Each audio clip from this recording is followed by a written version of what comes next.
¿Cómo están? Muy buenas tardes. Gracias por acompañarnos en esta agenda económica PM, la primera de esta semana de febrero. Vamos a comenzar analizando algunas de las noticias que han marcado la agenda económica de este día y partimos con algunas de las proyecciones que hacen en el mercado y que dio a conocer hoy día el Banco Central en una nueva encuesta de operadores financieros, porque hay algunos cambios en las proyecciones que hacen los especialistas, los operadores del mundo de la economía respecto principalmente a lo que podría ocurrir con la tasa de interés luego de la reunión de política monetaria de enero. Pero partimos revisando lo que está ocurriendo en materia de inflación. ¿Qué es lo que están viendo los operadores financieros hoy día, luego de lo que ocurrió, como les decía, el pasado 31 de enero? Bueno, los operadores están manteniendo las expectativas de inflación en general para los primeros meses del año. El IPC de febrero no cambia respecto a la encuesta de operadores financieros que fue previa a la reunión de política monetaria. 0,1% sería el IPC de febrero. Esto es muy importante porque, de concretarse esta proyección, la inflación, que si bien los analistas ya concuerdan en que en términos prácticos ya estaría casi en el 3% meta del Banco Central, con este 0,1% se reafirmaría esa posición y con la nueva medición que se comenzó a estrenar en el mes de enero, ya también bajo este nuevo índice estaríamos cerca del 3%, 3,1% si es que se concreta este IPC de febrero. En marzo sería 0,4% y a 12 meses estaríamos ya bajo, de hecho, la meta del 3% del Banco Central. Esto, por supuesto, son buenas noticias que tienen su correlación en lo que pasa, por supuesto, con la tasa de política monetaria. Y acá sí hay un cambio importante respecto a lo que estaban viendo los operadores financieros previo a la reunión de política monetaria de enero. ¿Por qué? Porque previo a esa reunión, que yo les comento, se veía para la siguiente reunión de política monetaria que la tasa de política iba a estar en 6,5%. Bueno, hoy día se espera, al menos durante el primer semestre, un descenso de la tasa de interés mayor. De 6,5% que se esperaba en enero, para abril, ahora se espera 6,25%. Lo mismo en la reunión de mayo, donde se esperaba que la tasa de política monetaria anteriormente llegara a 6,75%, hoy día se espera que sea 6,5%. En el caso de la reunión de junio, ahí no hay cambios porque en la última encuesta de operadores financieros se esperaba 5% en junio, lo mismo se espera ahora, pero en la de julio, lo que decía la última encuesta era 4,75% y hoy se espera 4,5%. Eso es lo que dicen hoy día los operadores financieros respecto a cómo se va a ir moviendo la trayectoria de la tasa de interés, que sabemos ya está a la baja. Sabemos también que el Banco Central durante el segundo semestre llegaría a su nivel neutral, la llevaría a su nivel neutral, digo, de 4%. ¿Y qué es lo que dicen los operadores financieros? Que al menos en el mes de julio, recuerden que acá son 4 reuniones consecutivas, en meses consecutivos, en el mes de julio estaríamos en 4,5%. Los invito a analizar parte de lo que nos dijeron hoy día algunos de los operadores del mercado, por supuesto, respecto a estas proyecciones. Se está esperando que la inflación siga convergiendo al 3%, que es la meta que tiene la entidad monetaria de nuestro país, lo que claramente es una muy buena noticia, considerando que sufrimos muchos meses de una elevada inflación y esta ya estaría normalizándose. Y en segundo lugar, la tasa de interés se apunta precisamente en esta última encuesta, que debería estar en el 6,25% en la próxima reunión. Eso implicaría una baja de 100 puntos bases, que continuaría con la baja de 100 puntos base de la última reunión, lo que claramente estaría indicando que las condiciones crediticias, por lo menos de corto plazo, seguirían siendo cada vez más flexibles y no tan restrictivas como estuvimos hace algunos meses atrás. Esta situación también puede generar otros impactos. Por ejemplo, si vemos que el Banco Central de Chile continúa con una baja de tasas agresiva, mientras que la Reserva Federal de Estados Unidos mantiene la tasa de interés durante más reuniones en los niveles actuales, ese diferencial de tasas seguiría acotándose entre Chile y Estados Unidos, lo que podría apoyar mayores alzas del dólar en nuestro país. Mientras Estados Unidos se resiste a recortar su tasa de referencia producto de una persistencia en la inflación, el ente rector local, con una inflación ya controlada, se ve en la necesidad de recortar el benchmark con el propósito de lograr el estímulo necesario que manifiesta la economía producto de un débil panorama económico por delante. Es por esto que la reciente encuesta de operadores financieros señala un próximo recorte de 100 puntos básicos nuevamente, al reconocer una mayor probabilidad de retorno al objetivo de inflación propuesto por el ente rector, definiendo una medición anual cercana al 3%.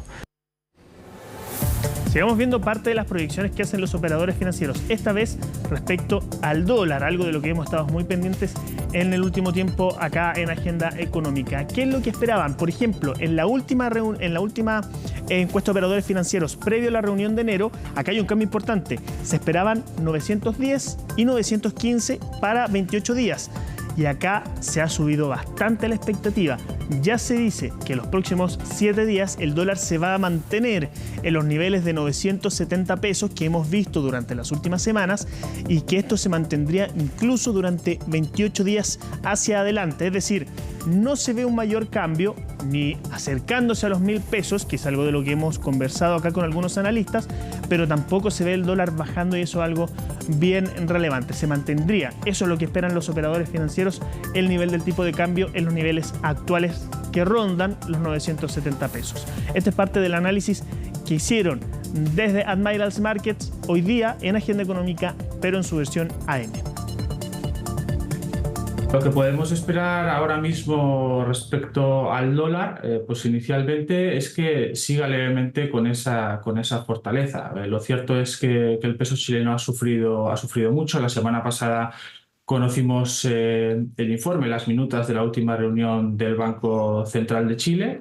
Y bueno, el sentimiento que genera en el mercado es un sentimiento de aceleración en cuanto a la normalización de esas tasas de interés. Vamos a pasar a otro tema, particularmente lo que está ocurriendo con la emergencia en la región de Valparaíso y las ayudas para la reconstrucción que en este caso está entregando el gobierno, que hicieron un recuento de cuántas son las ayudas y los montos que ya hasta el momento ya se han transferido a los damnificados por los incendios en Valparaíso. Esto fue lo que señaló la ministra vocera de gobierno.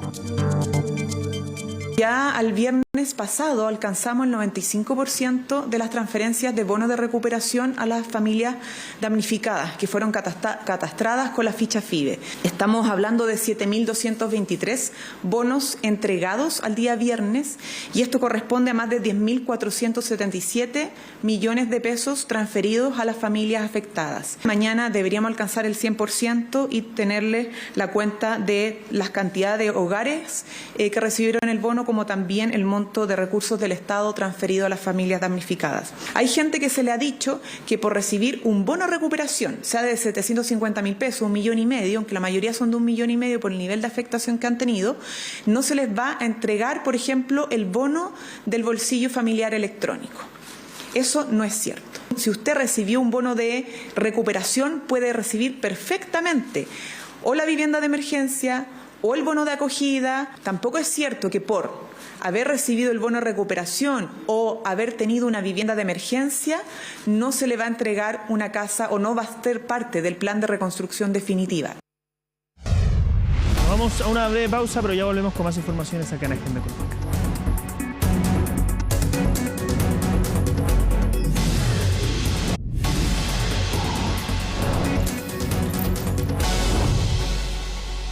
Ya estamos de vuelta acá en Agenda Económica y lo hacemos para conversar sobre un tema bien interesante y que nos sirve para ir viendo la situación, ¿no? Haciendo un diagnóstico del ecosistema de negocios y de la situación para las empresas en nuestro país. Y me refiero a lo que está ocurriendo con la ley de insolvencia y reemprendimientos. No en este caso para analizar la situación de las quiebras o solicitudes de insolvencia, que es algo de lo que hemos hablado bastante en el último tiempo, sino que esta vez para analizar lo que está sucediendo con las reorganizaciones judiciales. Y para eso vamos a conversar con Ernesto Solís, quien es socio de Fix Partners Advisors, a quien ustedes ya están viendo en pantalla.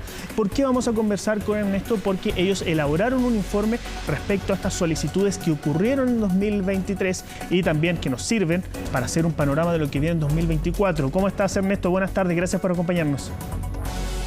No, gracias a ti, Orlando. Buenas tardes, un gusto estar acá. Ernesto, quiero partir consultándose sobre las principales conclusiones de este informe que ustedes hacen. Ustedes hacen un barrido de todas las solicitudes que se hicieron en 2023, distinguen por las distintas industrias, los distintos sectores, los montos. Entonces quiero partir con eso. ¿Cuáles son las principales conclusiones que ustedes sacan de este informe? Yo diría tres cosas, Orlando. Lo primero, que es un poco lo preocupante, este informe nosotros lo sacamos hace casi 4 años en forma trimestral, Lo preocupante es el monto de deuda reestructurada alcanzó su máximo nivel desde la vigencia de la ley del año octubre de 2014.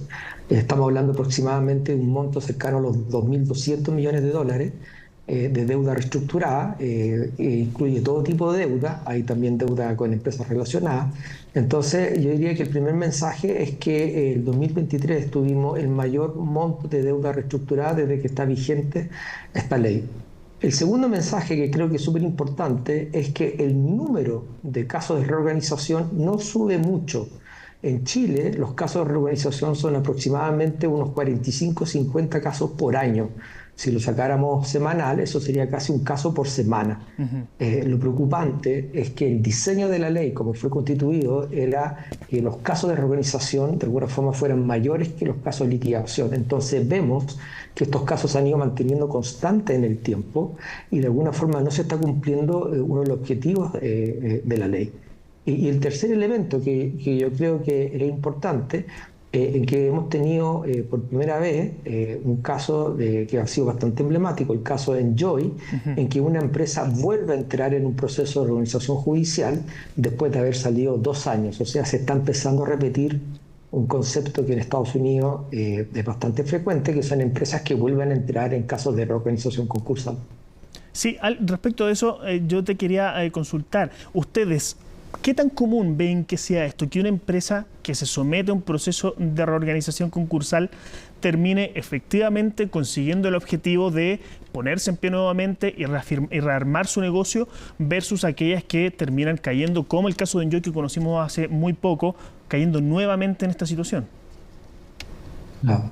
Lo que estamos hablando es que hay que remitirse al origen, ¿verdad?, del caso Enjoy, por ejemplo, que es su primer caso de reorganización. En general, en Chile, a diferencia de Estados Unidos, hay un problema no menor respecto a lo que es el financiamiento de empresas que están en reorganización, que es un tema que después si quieren lo conversamos. En Chile casi no existe ese financiamiento. Entonces, ¿qué es lo que pasa? Muchas empresas, para poder reorganizarse, ¿verdad?, tienen que de alguna forma ceder en esa negociación con los acreedores para comprometer flujos de caja, para que los acreedores aprueben, obviamente, el plan de reorganización. Muchas veces esos flujos de caja pasan a ser prácticamente un ejercicio teórico, ¿verdad?, en que uno espera que se generen, ¿verdad?, y obviamente los acreedores aprueban un plan de reorganización, pero la probabilidad de cumplirse es bastante baja. En el caso de Enjoy es verdad que muchas de las hipótesis que se negociaron hace 2 años no se cumplieron, ¿verdad? Pero si uno revisa también en detalle, queda la sensación de que fue un plan de reorganización bastante respecto a los flujos. Es muy poco frecuente. De casi 350 reorganizaciones que hay en Chile, hay 3 casos que se han repetido. Enjoy es una de ellas, ¿verdad? No así en Estados Unidos, que el símil de Estados Unidos de una reorganización es lo que se llama el Chapter 11, que fue, por ejemplo, lo que hizo LATAM Airlines, ¿verdad? Y en Estados Unidos, cuando uno entra a un segundo Chapter 11, le llaman Chapter 22, ¿verdad? Y así sucesivamente. En Estados Unidos hay empresas que han entrado 4 veces en Chapter 11, ¿verdad? Y eso ha sido algo que se ha notado en la jurisdicción americana. O sea, podemos entender que las empresas que salen de este proceso terminan de alguna forma en una posición desmejorada o quizás quedan marcadas, por ejemplo, ante organismos financieros para después volver a financiarse para levantar sus negocios. ¿Quedan marcadas de cierta forma? Mira, es un tema súper delicado, ¿verdad? Obviamente la Asociación de Bancos yo creo que no compartiría ese espíritu. La realidad es que en Chile una empresa que entra en una reorganización concursal se le acotan y se le cierran en forma importante las fuentes de financiamiento. Y ahí entramos en una dicotomía bastante especial, porque si uno entra en un proceso de reorganización, básicamente es porque seguramente necesita algún nivel de financiamiento para volver a hacer que el activo sea operacional y que tenga valor. Lamentablemente en Chile, una de las deficiencias que tiene la ley chilena, a diferencia de la ley americana, en la última reforma de agosto del año pasado, sí, algo se mejora, ¿verdad? Es dar incentivos para que terceros puedan financiar empresas en reorganización. Eso prácticamente en Chile casi no existe, ¿verdad? Y eso hace, como bien dices tú, que estas empresas quedan en una posición bastante frágil en sus procesos de reorganización. No hay un consenso en la estadística, Orlando, si cuántas empresas que entran a una reorganización no se reorganizan. Hay distintos números, la superintendencia maneja un número cercano al 50% de reorganizaciones que son no exitosas. Nosotros pensamos que un poquito mayor, pero lamentablemente en Chile entrar en una reorganización efectivamente es un proceso no menor de estrés en los flujos de caja de la compañía futuro. Ernesto, quiero volver a los resultados de este informe que ustedes elaboraron. ¿Cómo podemos acá hacer cómo podemos hacernos una imagen, un diagrama de cómo se conforman estas empresas? ¿Cuáles son las industrias que más han recurrido a esta herramienta? Hablamos de grandes empresas, medianas empresas, pequeñas empresas. ¿Cómo se estructura esta fórmula? Eso, Orlando, también es un mensaje un poco preocupante.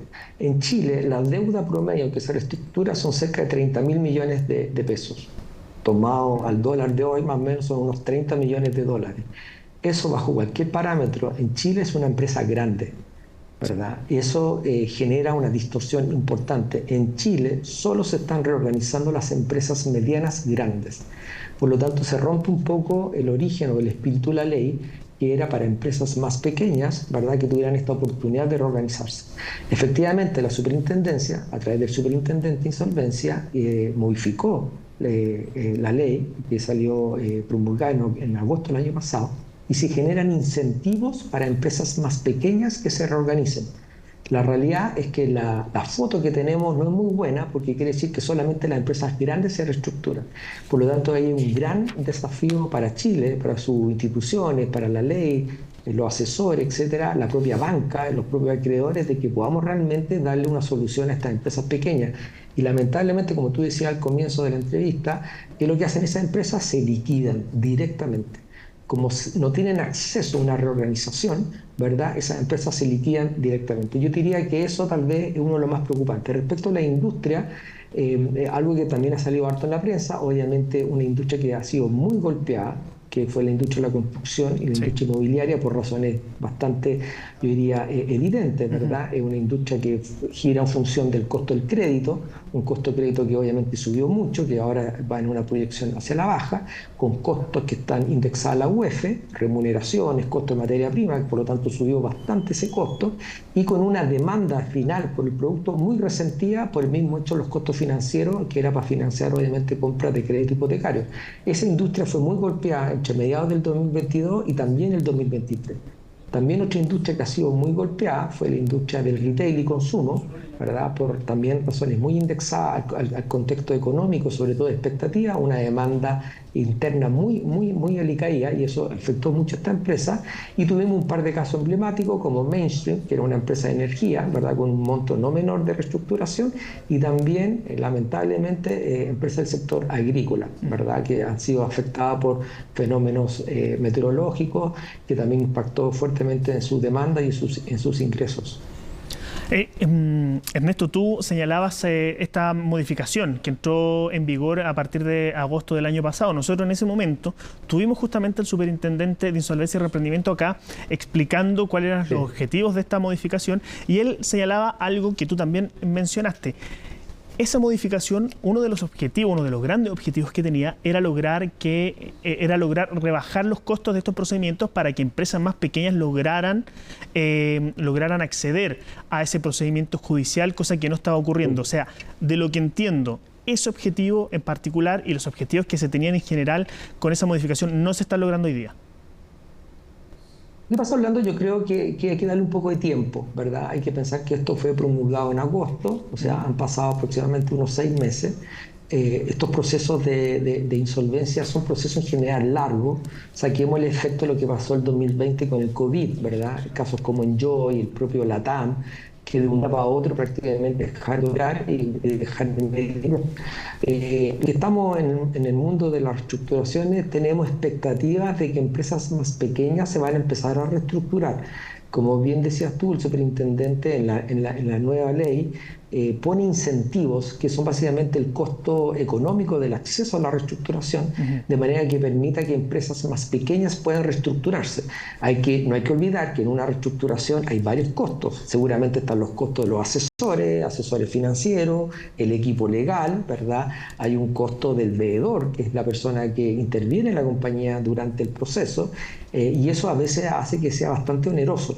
Yo creo que un poquito todavía temprano. La expectativa que sí funcione, solamente para darte una referencia, en otros mercados, sobre todo en Estados Unidos, que sacaron lo que se llamó el Chapter 5, ¿verdad? Básicamente lo que hizo fue algo muy similar, y Chile lo hizo bastante rápido. Y allá se pudo observar que en los casos de reestructuración de empresas más pequeñas han ido subiendo.